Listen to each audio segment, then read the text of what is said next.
Fala galera, tudo bem? Agora a ideia é falar sobre campo, sobre seleção brasileira, mas pegando os amistosos na semana, né? Então vamos entrar um pouco mais no que existe para debater, para tirar de conclusão ou de impressão depois dessa semana dos amistosos contra Panamá e República Tcheca. E acho que tem vários tópicos importantes aí, inclusive sobre críticas, sobre questões que ficaram abaixo das expectativas. De uma maneira geral não foram grandes atuações, aliás, longe disso, né, da seleção. Contra o Panamá até criou o suficiente para vencer o jogo, tomou o gol de empate num gol irregular, mas também não foi uma grande partida, muito pelo contrário. Então, nem olhando do ponto de vista da arbitragem, condicionando o resultado, dá para dizer que o Brasil tinha um desempenho satisfatório. E contra a República Tcheca também, né? Apesar do resultado ter sido bom, durante boa parte do jogo o Brasil teve dificuldade, o segundo tempo foi bom. Acho que, até por uma questão de, assim, acho impossível analisar o jogo do ponto de vista de um time só.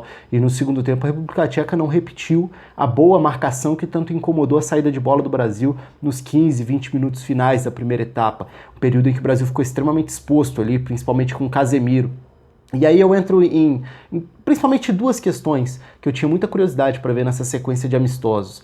Até pelas ausências de jogadores que têm características tão específicas, o Neymar é o principal deles, o outro que eu gostaria muito de ter visto na seleção nesse período de teste seria o Vinícius Júnior, mas sem esses dois jogadores, eu tinha uma curiosidade grande para ver como se daria o encaixe do meio-campo e também como poderia ser explorada a parceria entre Firmino e Richarlison. E foram dois aspectos que ficaram devendo, na minha opinião. Por mais que o segundo tempo contra a República Tcheca tenha tido uma boa melhora, uma variação. Já no final do primeiro tempo o Alan já estava jogando mais próximo do Casemiro também, mas no segundo tempo, principalmente a partir da entrada do Arthur, o crescimento foi nítido, o controle foi maior.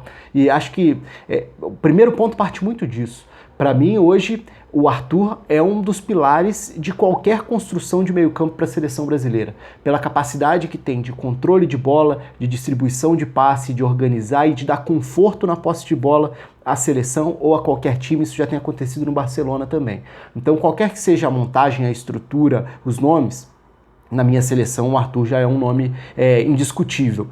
Por mais que o teste com o Alan fosse válido, dava até para ter os dois, né? O Arthur no Barcelona faz esse papel do meio-campista pela esquerda, com o Busquets recuado, e à direita o Rakitic, por exemplo. É uma composição normal dentro do Barcelona. Poderia ter o Alan pela direita. É que com o Paquetá pela esquerda, o Tite acabou reproduzindo um pouco do que acontece no Milan com o Paquetá e Çalhanoğlu, né? No Milan, o Paquetá é o meio-campista central pela esquerda, com o Çalhanoğlu como meio aberto na esquerda.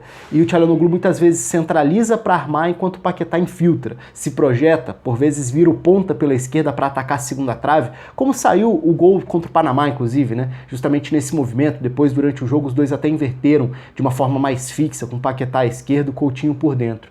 Mas eu acho que é uma questão que vai além das peças ou do desenho, tem muito a ver com o funcionamento, e aí a gente vai falar da função específica dentro de uma ideia, de um modelo de saída de bola.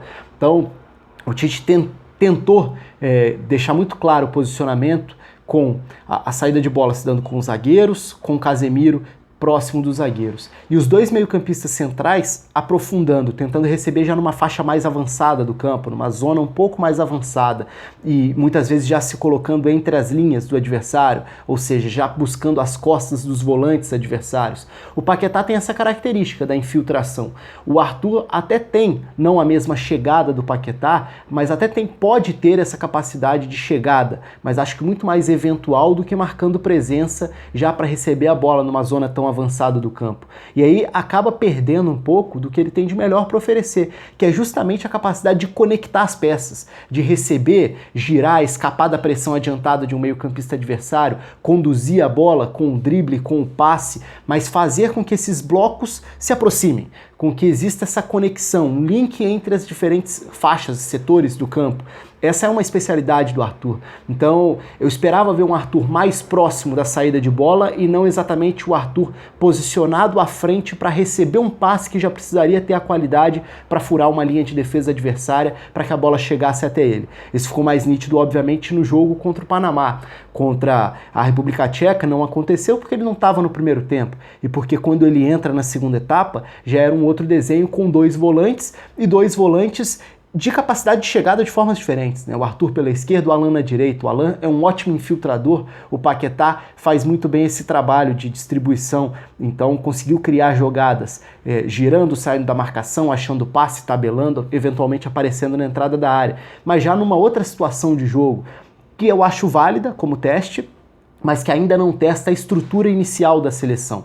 Então, contra a República Tcheca no primeiro tempo, a única mobilidade que se via era do Coutinho deixando a faixa esquerda do campo para circular, para flutuar pelo campo. Se o Paquetá se projetava, se o Alan já estava numa zona mais avançada do campo, se o Richarlison estava espetado e preso à ponta nessa tentativa de dar amplitude, de abrir a defesa adversária, o Coutinho foi o único que tentou circular. Só que muitas vezes recebendo a bola já numa faixa muito recuada também do campo. Então, distante de onde em outros momentos ele receberia para buscar um drible em direção ao gol, uma batida de média distância, e a posse de bola não avançou. O Brasil teve muita dificuldade, e quando passou a ser mais incomodado por essa marcação mais forte, não só foi desarmado, como cedeu uma série de contra-ataques perigosos também. Foi justamente o período em que a República Tcheca criou inúmeros contra-ataques, poderia até não só abrir o placar como abriu, mas poderia até ter causado um estrago um pouco maior.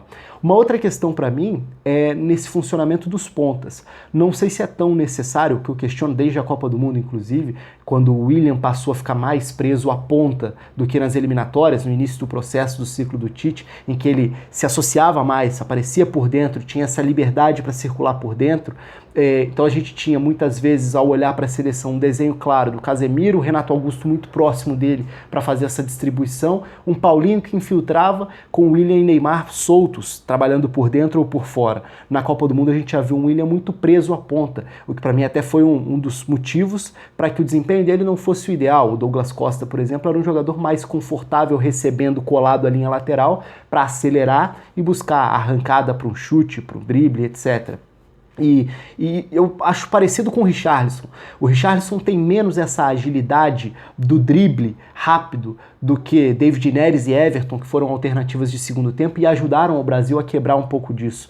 Eu imagino o Richarlison muito mais como um segundo atacante partindo do lado, com explosão, com força física, mas já para chegar numa zona mais de conclusão, do que um cara para receber bem colado a linha lateral e ter que abrir a defesa ou ter que centralizar para buscar o suporte de um outro meio-campista. Então, eu esperava ver um posicionamento em que o Richarlison teria maior liberdade para explorar a movimentação do Firmino como 9, porque o Firmino é um grande facilitador como 9, abrindo espaço, se mexendo quase como um 10, e a parceria do Firmino com o Salah, por exemplo, tem muito disso, né?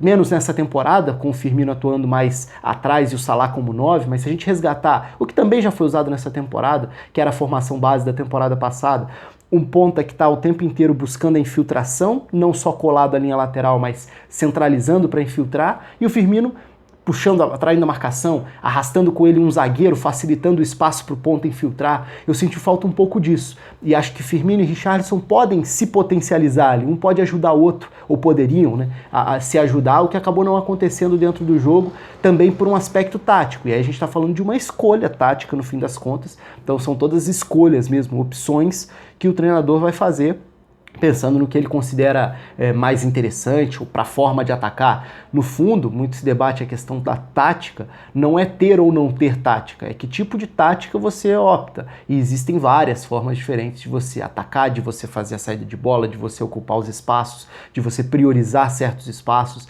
e acho que o Brasil poderia ter usado de diferentes maneiras o Arthur na saída de bola, num sistema com 3 meio-campistas, mesmo que o Coutinho ou o Paquetá como esse terceiro seja um infiltrador a mais, o Arthur mais próximo da base na saída de bola pode facilitar, pode fazer o jogo fluir melhor. E também o Richarlison mais solto e não apenas como um ponta preso à linha lateral para abrir o campo, porque ali vai ser um pouco mais difícil ele se criar, a não ser em cenários de contra-ataque, em que ele vai ter mais campo para acelerar. David Neres e Everton deixaram boa impressão nisso, e são jogadores com maior facilidade. Agora, claro, quando a gente pensa na seleção completa, o Neymar é um jogador que consegue mesclar de tudo um pouco com um nível superior. Então ele pode ser esse cara que eventualmente recebe aberto, pode receber por dentro, pode quebrar a marcação com dribles em diferentes áreas do campo, e a temporada dele no PSG traz muito disso também, né? Eventualmente jogando até como o 10 mais centralizado. Então, é uma capacidade que quebra marcações, quebra desenhos dos adversários.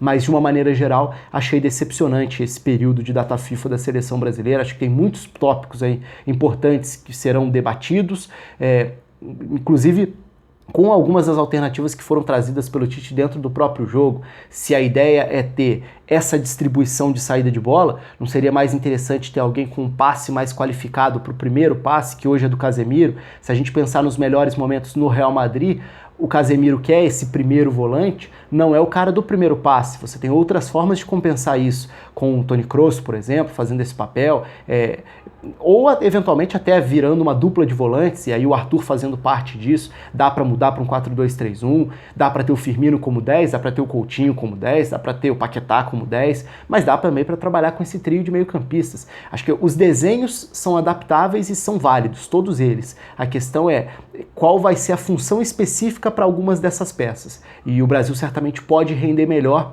e para mim os dois principais destaques ficam nisso que eu citei. Em como dar a liberdade para o Arthur controlar o meio-campo e como fazer com que Firmino e Richarlison se complementem de uma maneira mais válida para a seleção brasileira. Claro que os próximos jogos já vão ser jogos já pensando totalmente na Copa América, com um grupo definido e tudo mais. Então já não vai ter tanta margem para testar, para abrir tanto leque. Mas esses ajustes específicos eu acho bastante válidos. Bom, conto com os comentários de vocês, com a inscrição no canal também. Um abraço a todos, até a próxima.